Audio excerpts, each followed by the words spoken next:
I'm Emily, 35, dreading this family reunion where my siblings trash me as a total loser.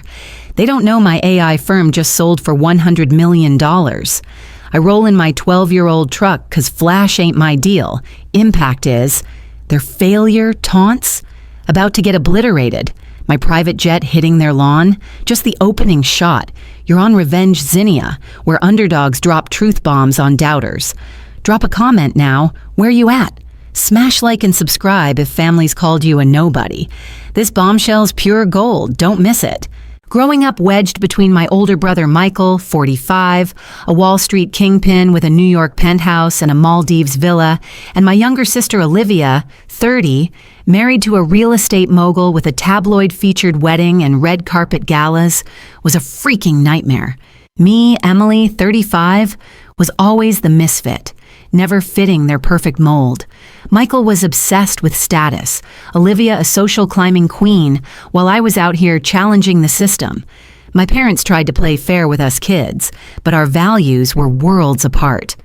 In high school, Michael ruled as class president, Olivia reigned as prom queen, and I was coding apps for local shops. They brushed it off as a childish hobby, expecting I'd ditch it for a real job or a rich husband. When I announced I was skipping college to go all in on startups, Dad roared, "You're flushing your life down the toilet," at that tense dinner 12 years ago. I left Willow Creek with $300 in my pocket, hell-bent on proving my path. My family bet I'd slink back in months, groveling for their proper success blueprint. They spun lies that I was a broke failure, squatting in some ratty city apartment. Truth? After nearly going bankrupt 3 times, my AI company exploded with a game-changing algorithm, valued at $100 million and sold to a Silicon Valley titan 3 months ago, but I kept my mouth shut, letting them mock my pathetic life. Michael once sneered, "Need me to spot you coffee money? Are you still on food stamps?" Olivia shoved her used designer rejects at me. "Wear these so you don't embarrass us at the reunion." I just nodded, dodging explanations about why I live simply, because I value world-changing stuff, like funding clean energy for struggling communities, over flashing yachts. 2 weeks ago, news hit. Mom shattered her ankle, and Dad's Alzheimer's is getting worse fast. Michael called a family meeting, his voice dripping arrogance. "Can you even afford a plane ticket, or just tossing in pocket change?" As my plane touched down in Willow Creek, I gripped my ratty backpack, dreading the drama ahead. My parents need the best care, and I've already got it covered.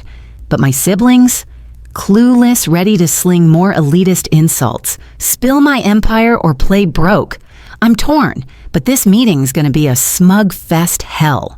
Flight morning, I rifled through my urban penthouse wardrobe, picking the most low-rent threads.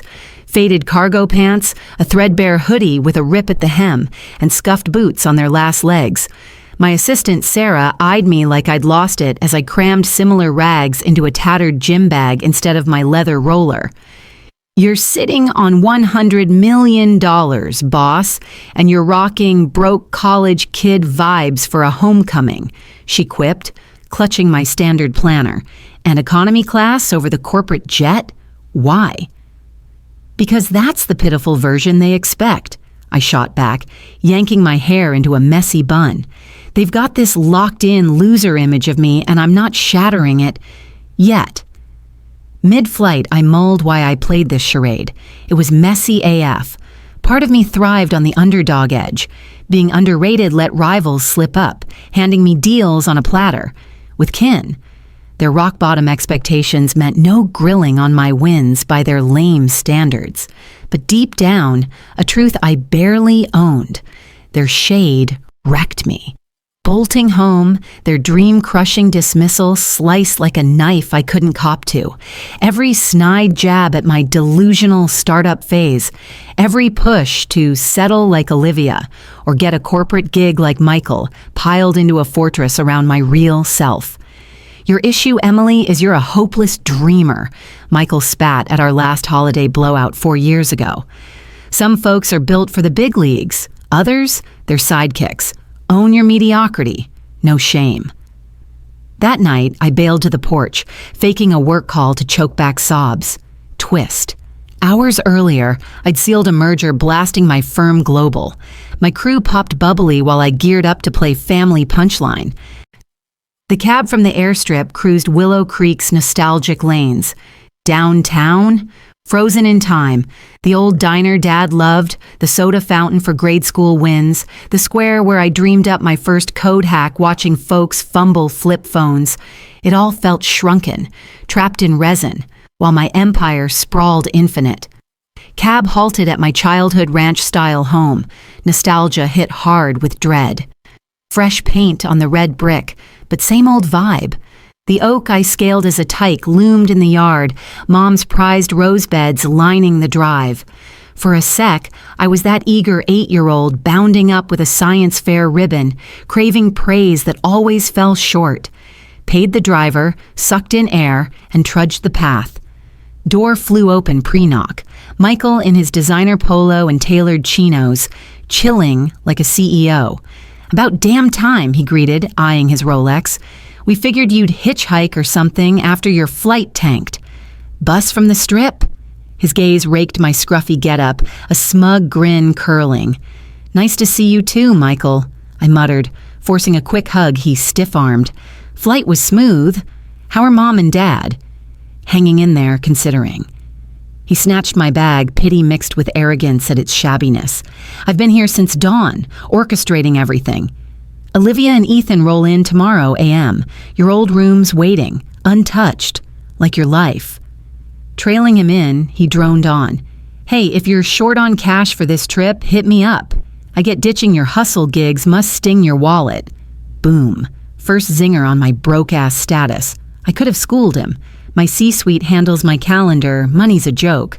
Nah, I nodded thanks, sticking to their script as family flop. Dad nodded off in his armchair, frailer than memory, silver streaking wild. Mom shuffled in the kitchen, post-op hobble slowing her, but eyes lit at me. "Emily, honey," she cooed, hugging tight. "You look—" Pause. Scraping for positives on my intentional hobo chic. "Alive, I guess." "Eating on that shoestring budget? Call anytime for food stamps, help.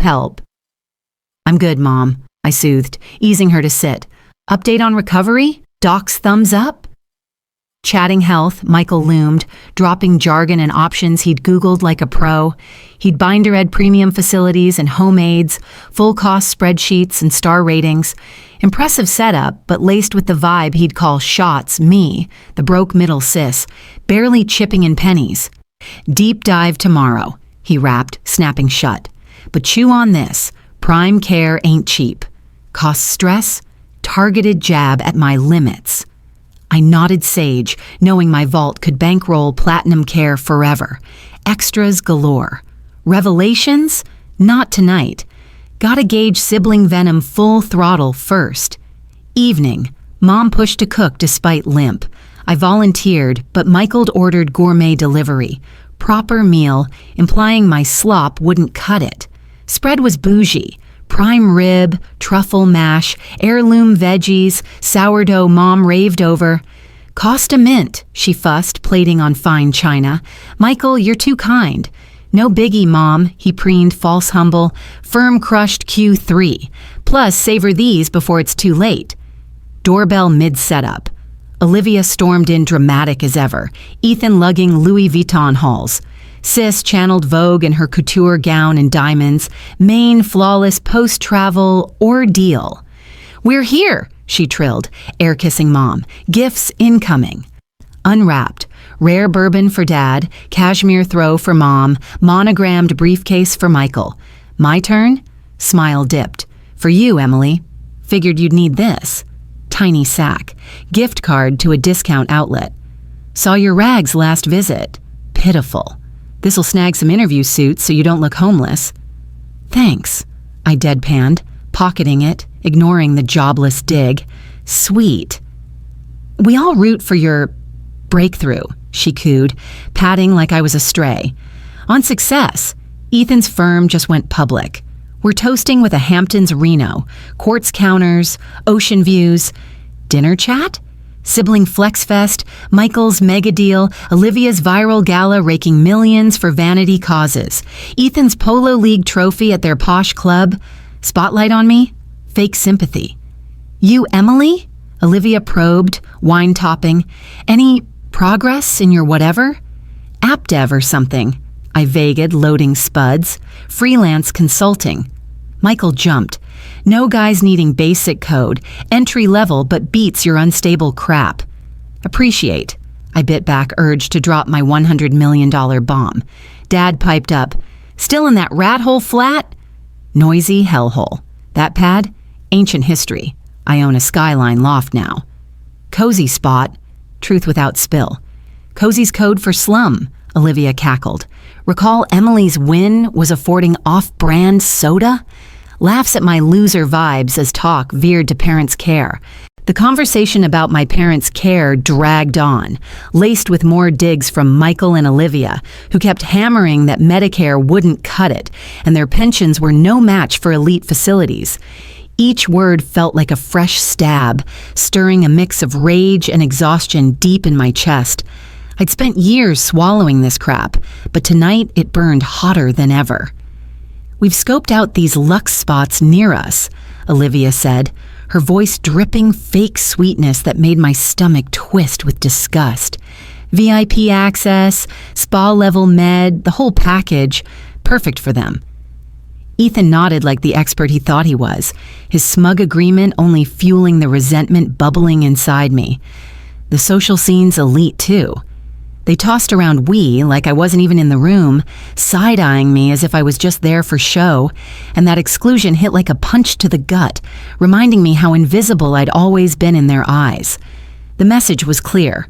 They were the big shots handling the real decisions in cash. I was the pitiful tag-along, lucky if I could scrape together crumbs, a narrative that made my blood boil, not because it was true, but because they'd never bothered to question it. These 5-star places come with 5-star bills.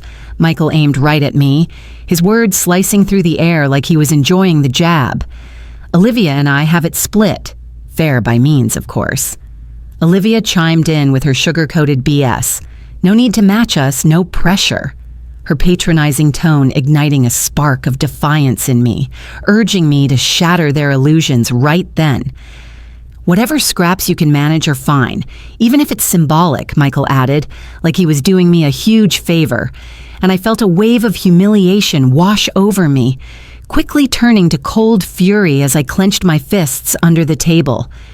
My cheeks burned, not from shame, but from their arrogance. They'd written me off without asking a damn thing, and the injustice of it all made my heart pound with a resolve I hadn't felt in years. Decades of their BS narrative had them convinced I was the eternal failure, and as Mom sighed and patted my hand, "You could have been so much, Emily. Why skip that finance major? You'd shine like Michael." Her words stung like salt in an old wound, mixing pity with disappointment that only deepened my inner turmoil. "Paths vary, Mom," I said quietly, my voice steady despite the storm raging inside. "Success isn't one size fits all." "True," Michael sneered, "but real success is bankable, stability, providing for family, proof you didn't screw up royally." The digs piled on through dinner, each one like fuel on the fire of my suppressed anger. But I held my cool, plotting inside with a growing sense of empowerment. Part of me wanted to blow it all up right then, watch their smug faces crumble under the weight of my truth, the anticipation sending a thrill through me. But I held back, probing their delusions a bit more before flipping the script, savoring the quiet satisfaction of knowing I was about to turn their world upside down. As dessert wrapped up and the night wound down, I headed to my old room, the decision locked in my mind, a mix of excitement and nervous energy keeping me awake as I replayed their jabs. Tomorrow's meeting would be the truth bomb. They'd finally learn their pathetic sister had outshone them all, just not on their narrow terms. I barely slept, my mind racing with a grim resolve laced with vindication. It was time to shatter their world. the next morning fueled by a restless night of simmering anger. The family meeting started promptly at 9 a.m. in my parents' cozy den, where Michael had set up his laptop and projector for an overly meticulous PowerPoint he titled Elder Care Elite and Cash Calc. Olivia and Ethan, dressed in their matching yuppie casual outfits, sprawled comfortably on the sectional sofa, while my parents settled into their familiar armchairs. I took the wobbly stool in the corner, a fitting spot for someone they treated like the family's forgotten footnote. Michael launched into his presentation, clicking through slides showcasing luxurious care facilities with perfectly manicured estates and lavish interiors. He boasted that he'd compiled the region's top picks, each one meeting his strict criteria: elite medical care, opportunities for social networking, and proximity to family. Every option he presented was more extravagant and expensive than the last, complete with perks like Michelin star dining, exclusive cultural excursions, and specialized dementia suites tailored for Dad's condition. His top choice was a newly opened luxury continuum community where residents could start in independent apartments that seamlessly transitioned to assisted living as needed. It preserves their independence while offering on-call professionals, he pitched confidently. They'd get a 2-bedroom suite with a private patio, and the grounds feature walking trails, a community hub, even a mini putt course for Dad. Mom murmured, "Lovely," but her eyes betrayed worry as she glanced at Dad, who struggled to keep up with the fast-paced slides. Then came the kicker. Michael flipped to a slide detailing the monthly costs, and the bottom line made Mom gasp softly. "This is the gap between their pensions and the reality of what they need," he explained. "As a family, we've got to bridge it." Ethan, always the finance guy, leaned forward and announced that he and Olivia could cover 45% of the costs. Michael chimed in that he'd handle 50% through his bonuses and investments, leaving just 5%, about $800 a month. Every eye in the room turned to me, the unspoken question hanging in the air: could the family failure scrape together even that small amount?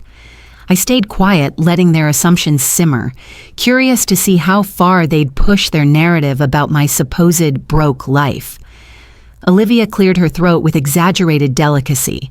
"Emily, your situation is different," she said. "If $800 is too much, maybe you could contribute in other ways, like more babysitting visits for Mom and Dad." Michael jumped in with his special patronizing tone. "We don't want to burden you. Maybe $300 a month is more doable for your budget. We'll cover the rest." I replied softly, "Generous." My sarcasm barely veiled, noting how they decided my financial limits without ever asking me. "It's all for Mom and Dad's best," Olivia said, her voice tinged with defensiveness. "Those of us who can step up should." Dad, who'd been quiet, suddenly focused on me. "Got a steady job yet, Emily?"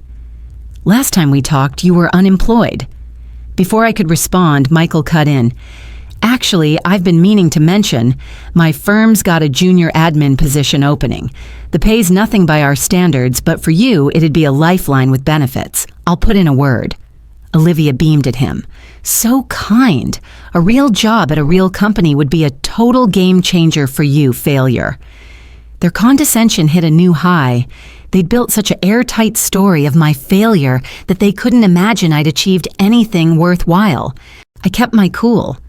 "Thoughtful, but I'm good with my current setup," I said carefully. They exchanged knowing glances.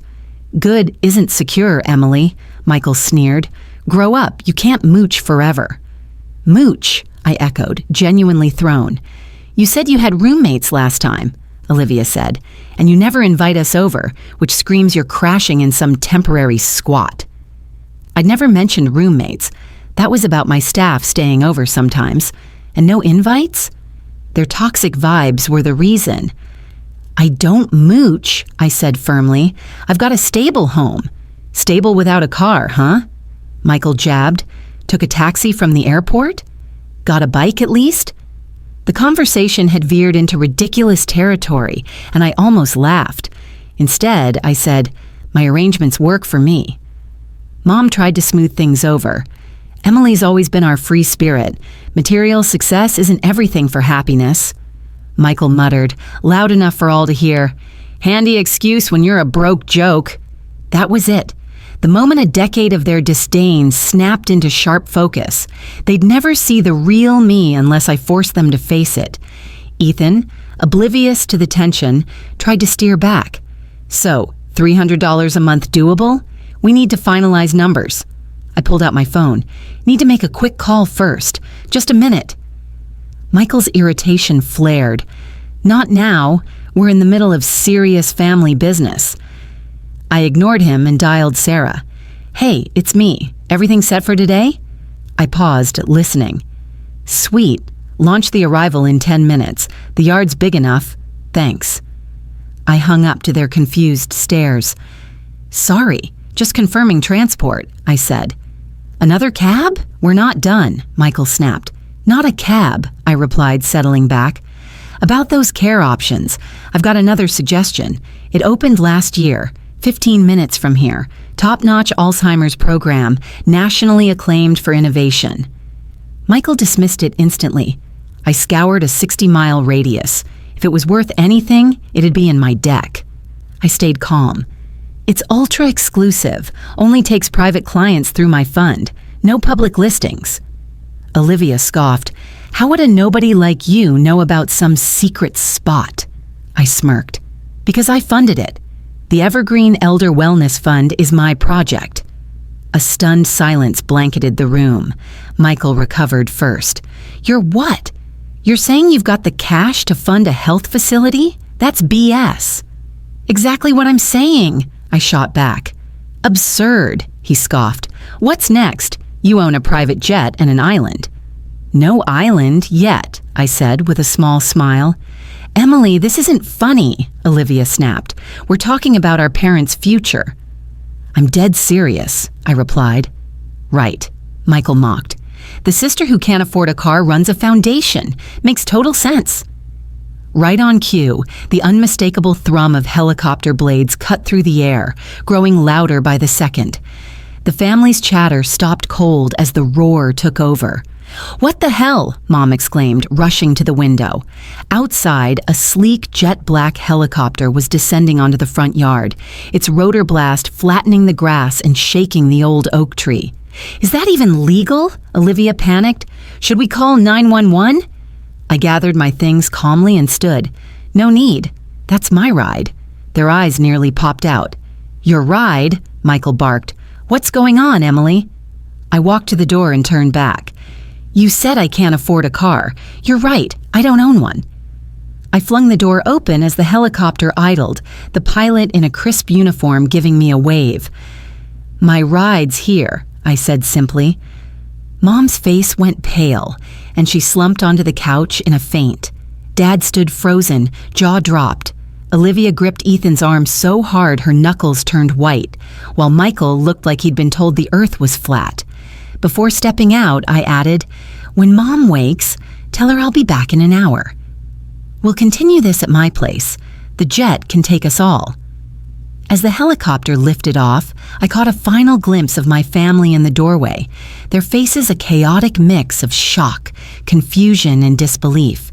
As the helicopter lifted off, the pilot handed me a headset, and I sank into the plush leather seat, letting the weight of the moment settle in. "Everything okay, Ms. Hayes?" he asked. "Just family drama, Tom," I replied, watching my childhood home shrink below. "You know how it goes." He grinned. "Want to circle around for some gossip fuel?" His playful tone eased my tension, and I chuckled. "Tempting, but head straight to the estate. We'll fetch them soon." The chopper banked smoothly toward the forested hills outside town, where my sprawling new estate awaited. I'd bought it 3 months ago to establish a regional hub near my roots. The manor was a revamped Gilded Age masterpiece, with 12 bedrooms blending smart tech with classic elegance. The grounds boasted manicured lawns, a private pond, and a freshly built airstrip. Extravagant? Sure. But it was a strategic move to reconnect with my hometown on my terms. As we approached, The Stone Manor's grandeur unfolded, its pristine landscapes and staff lodge both breathtaking and a touch intimidating. I'd kept this place secret from my family, unsure how to explain that, despite the wealth, I still valued simplicity over ostentation. We landed on the airstrip, and Sarah, my assistant since the gritty startup days, stood ready with a tablet for my briefing. She knew my professional and personal worlds inside out. "How'd the big reveal go?" she asked, handing me a bottle of water. "As expected," I said. "Mom fainted and the rest looked like they'd seen a ghost. We're bringing them here in an hour, so ensure everything's ready." "Done," she assured me.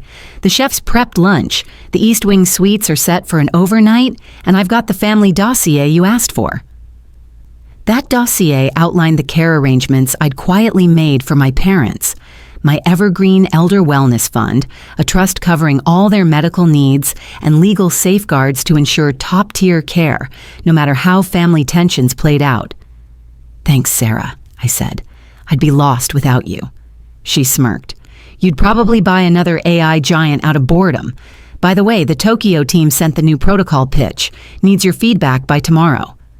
"I'll look at it tonight," I promised. Family's priority today, messy as it is. An hour later, Tom radioed that he was nearing my parents' house. I took a deep breath, bracing for the next phase of this revelation. Part of me wondered if the helicopter stunt was overkill. But after years of their belittling, I needed a shock to shatter their smug egos. When the chopper returned, my family climbed aboard, still reeling. Mom clutched her purse like a lifeline. Dad stared out the window in wonder, and my siblings, Olivia and Michael, sat in stunned silence, completely unlike them. Ethan, Olivia's husband, was the only one partially composed, his banker brain likely calculating the value of what he was about to see. We landed at the estate, and as they stepped out, the compound's majesty hit them like a tidal wave. Olivia's jaw dropped, and Michael blinked frantically, as if trying to wake from a dream. "Welcome to my home," I said simply, leading them toward the grand entrance where Sarah waited with a professional smile. "Is this yours?" Mom croaked as we entered the soaring foyer with its marble staircase and Swarovski chandelier. "Yeah, Mom," I said. "I bought it 3 months ago to set up a local branch." Michael's voice growled, "Branch of what?" I led them into the great room, its floor-to-ceiling windows framing stunning views of the gardens and pond beyond. "Hayes AI Insights," I said, gesturing for them to sit on the plush sofas around a marble coffee table. "It's my company." Michael's tone flattened. "Your company? Since when do you have a company? And how could you afford this?" I stayed calm. I founded HAI 9 years ago, specializing in AI predictive tools for businesses. 3 months ago, a Silicon Valley titan bought us for over $100 million. I kept my CEO role, and a hefty chunk of equity silence fell, heavy and deafening. Olivia looked ready to faint, following Mom's lead, while Michael's face turned pale beneath his tan. $100 million? Dad said slowly, almost to himself. "My Emily." I moved to sit beside him, my voice softening. "Yeah, Dad," Mom stammered, "but you never said anything. You thought I was a failure," I finished for her. "I know, I never corrected that." Olivia's voice rose, sharp with anger. "Why let us think you were broke? Do you know how worried we were?" I raised an eyebrow. "Worried, Olivia? Or was it easier to believe I'd failed? You gave me a gift card for loser clothes yesterday." She blushed, caught. "I was trying to help." "No," I said firmly. "You were reinforcing your narrative that the sister who chose her own path had to be a wreck. You never imagined I could succeed on my terms."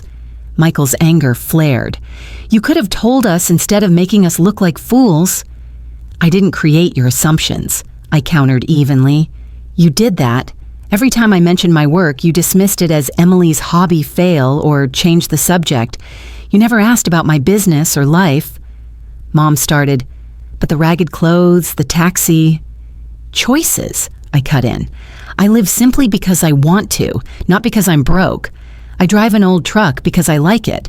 I flew commercial to stay low-key a bit longer. That doesn't mean I can't afford better. It means I don't measure success by flash. Ethan, ever practical, spoke up. So that evergreen fund you mentioned, it's really yours. I nodded and Sarah handed me the dossier. Yes, after my first major funding round 2 years ago, I launched it.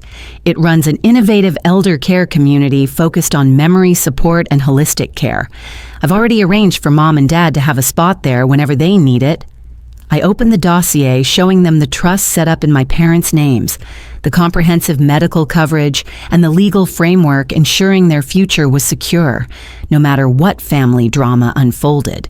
The weight of my revelation hung heavy in the air as I faced my family in the great room of my estate. Michael stared at me, his face a mix of awe and frustration, his usual confidence shaken. "You did all this without telling us?" he asked sharply.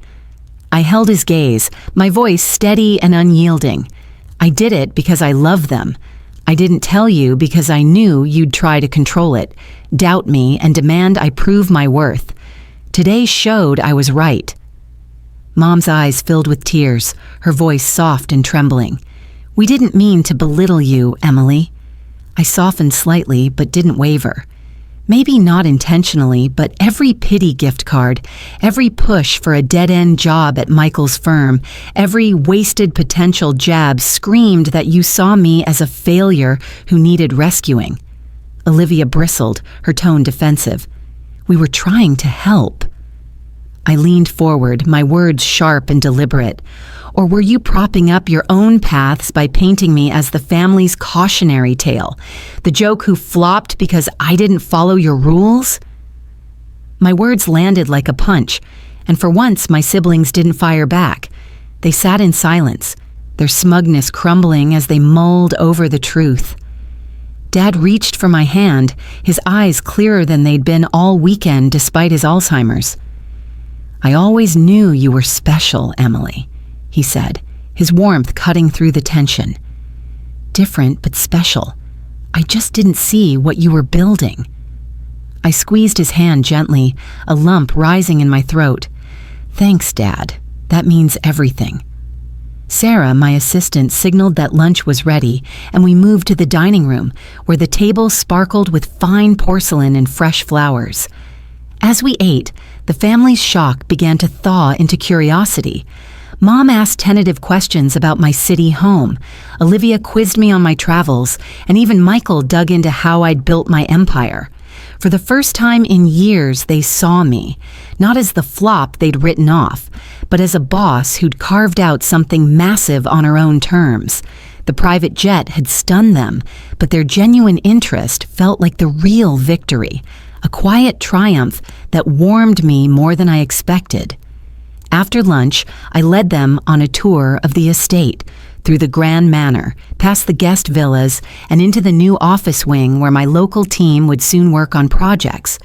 As we strolled the manicured grounds, the tension eased into a complex mix of emotions.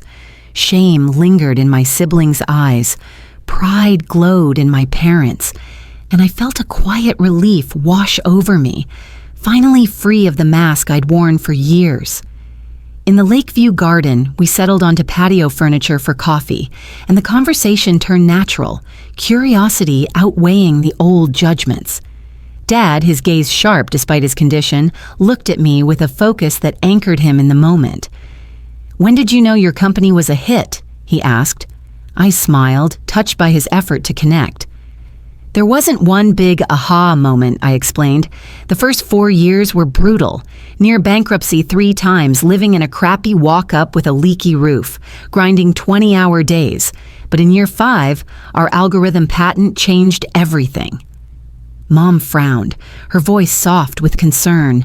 "Why didn't you ask for help in those hard times?" I softened too, my tone gentle but honest. Any help would have come with strings. Admitting my path was wrong. I needed to prove to myself it wasn't. Michael, who'd been unusually quiet, broke his silence. "I owe you an apology, Emily," he said, his words catching me off guard. He never admitted fault. I judged you to hide my own fears. I pressed, curious but cautious. What fears? He sighed, his eyes drifting to the lake. I took the right path. Wall Street, club memberships, the whole family-approved success checklist. But I hate 70% of my life. Mom gasped, stunned. Michael, you never said anything. He shrugged, a rare vulnerability showing. Admitting I'm unhappy means admitting I chose wrong. I needed you to fail, Emily, to justify my choices. Your win, it breaks my whole script. Olivia, twisting her wedding ring nervously, spoke up quietly. Same here. My life looks insta-perfect, but Ethan and I have been in therapy for over a year. The galas, the clubs, they feel empty. Ethan nodded, taking her hand. We're rethinking what matters. The mansion, the status, it's cost us more than we expected. Their raw honesty hit me like a wave. I'd always seen them as smug, judging me from their thrones of success. But their doubts and regrets opened a fragile new bridge between us, one built on realness. Dad turned to me again, his voice piercing. Why keep your success secret so long? Were you punishing us for doubting you? His question cut deep, exposing a truth I'd barely admitted to myself. At first, I wasn't sure it'd last, I confessed. Then it became a shield to protect myself. And yeah, part of me wanted to drop a bomb to prove you all wrong. I regret that now. Olivia gave a small smirk, tossing out her favorite slang. That jet was overkill, huh? I laughed, the tension breaking. Not my proudest moment, but Michael's no-car jab. That lit the fuse. I had it coming, Michael admitted with a wry smile, though Mom fainting was rough. I was overwhelmed, Mom said, defending herself. Finding out my daughter's a multimillionaire, that's a shock. Ethan, ever the banker, corrected automatically. Ultra-multi. Then cringed as we all turned to him. Sorry, reflex. The mood lightened, and we dove into planning Mom and Dad's care. I explained the Evergreen Fund's approach, small home-like clusters with custom plans to preserve dignity and independence, all fully funded by my trust. It's not about me running the show, I said. It's about us finding the best path together as equals. Michael nodded slowly, his usual arrogance gone. Equals. That's new for me. For me too, I admitted. I've spent so long fighting against you all. I'm not sure how to just be a sister without that resentment. As the afternoon unfolded, we began rebuilding our family on this new, honest foundation. Old habits crept in, making things awkward at times, but the effort to connect was real. Mom and Dad watched us with a mix of hope and worry, sharing childhood stories that rekindled forgotten bonds. As evening approached, I offered the guest suites, and everyone stayed. Olivia thrilled by the luxurious accommodations, Michael relieved to avoid the drive, and Mom and Dad just happy to have us all under one roof. A rare treat. The chef's dinner wove us closer, bridging years of misunderstanding. Olivia stung a bit over my years of silence. Michael held on to some career pride, and my parents voiced regret for not backing my dreams. But laughter broke through as we swapped stories from our separate lives. You flew to Tokyo for a day just for investors? Olivia asked, incredulous. That's unreal. Not glamorous, I said with a grin. Jet-lagged, I put salt in my coffee and nearly dozed off mid-pitch. Still, she sighed, your life's wild. Parts of it, I nodded. Others are lonely. Success opens doors, but locks some too. Every path's a trade-off. Michael, thoughtful, added, I'm starting to get that. No road's perfect. We make do with what we choose.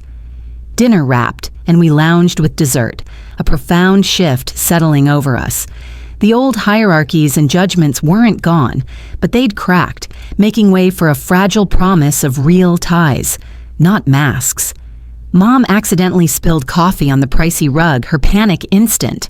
Sorry, that rug's worth more than our house. It's just a rug, Mom, I said gently. Replaceable. This connection we're building, That's priceless. Later, under the moonlit pond on the terrace, Michael joined me, offering a glass of whiskey from my stash. "You crushed it, sis," he said, his admiration genuine as he nodded at the estate. "Not the cash or this place, but building what matters your way. I don't have that guts." "You can change," I told him. "Hate half your life? Decent odds, shoot higher." He chuckled softly. Ever the optimist. "Some things shouldn't change," I said, clinking my glass against his in a quiet toast to fresh starts. Morning brought sunlight to the breakfast room, where the chef's spread of pastries, fruits, eggs, and coffee sparked easy conversation. "I'm still floored you funded that care place," Mom said, stirring cream into her coffee. "How'd you know what they needed?" "Research," I explained. "Dad's diagnosis sent me deep into care options. Most felt cold, impersonal. I wanted dignity, joy, not just safety." Michael nodded, impressed. Yesterday's tour showed it. Smart design, not hospital-like. The residents seemed genuinely happy. "That's the point," I said. "We learn their stories, their habits, to make it feel like home. It's about them, not just efficiency." Olivia spoke up, her voice shy. "Can I volunteer there?" "My charity work's felt fake lately. That place feels real."